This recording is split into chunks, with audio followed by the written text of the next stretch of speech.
But it may be said that mode D exists in the sense that it works to transform social formations. For example, universal religion brought about universal law, canon law, or Sharia, that is an Islamic law, and Dharma, that's Buddhist law. And thus, states were more or less subject to the influence of the ideality derived from mode D.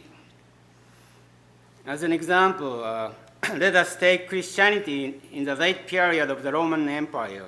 The Roman Empire suppressed Christianity because it denies deities worshipped by the city-state. But as the Romans expanded their territory and subsumed multiple ethnic groups, they noticed that their native religion did not work outside a small polis. They needed a universal God to transcend the multiple gods of multiple ethnic groups, and finally authorized Christianity as a state religion. Christianity became an ideology for the empire and established the cleric class. However, it is undeniable that Christianity changed the political economic system of the Roman Empire. In other words, it was through Christianity that slavery was rejected in principle. As Max Weber pointed out, slavery was abolished because a shortage of slaves and their higher price had made the system economically untenable. Nevertheless, we would have to say that Christianity contributed a great deal to the abolishment of slavery.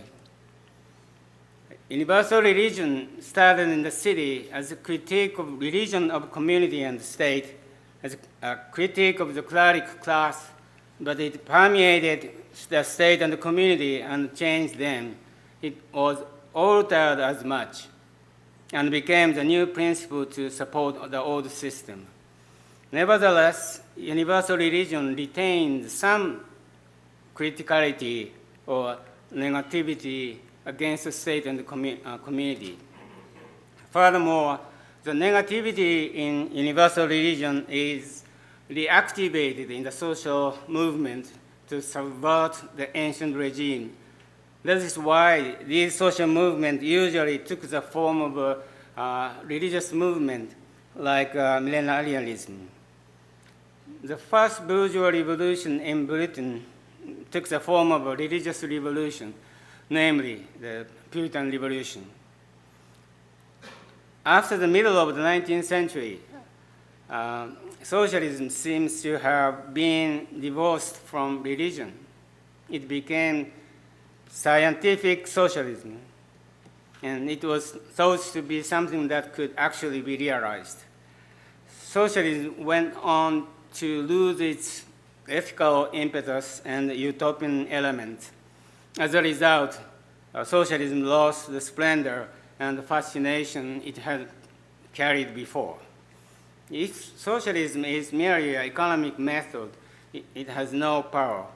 It is not surprising that religious revolutionaries have begun to play a large part in today's social movement, as represented, for example, by the Iranian Revolution. Religious revolutionaries have the power to urge ordinary people to oppose capital and the state. But we cannot be overly generous in our estimation of them.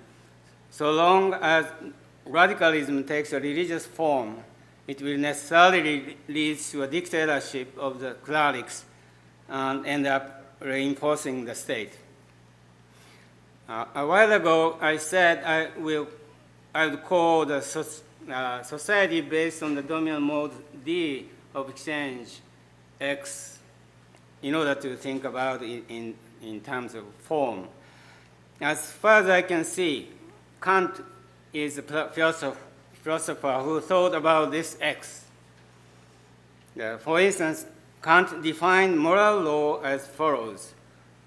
So act that you use humanity, quote, so act that you use humanity whether in your own person or in the person of any other, always at the same time as an end, never merely as a means. The morality Kant is saying here is the reciprocity of freedom, so to speak. In this respect, Kant's moral law expresses mode of exchange D most appropriately.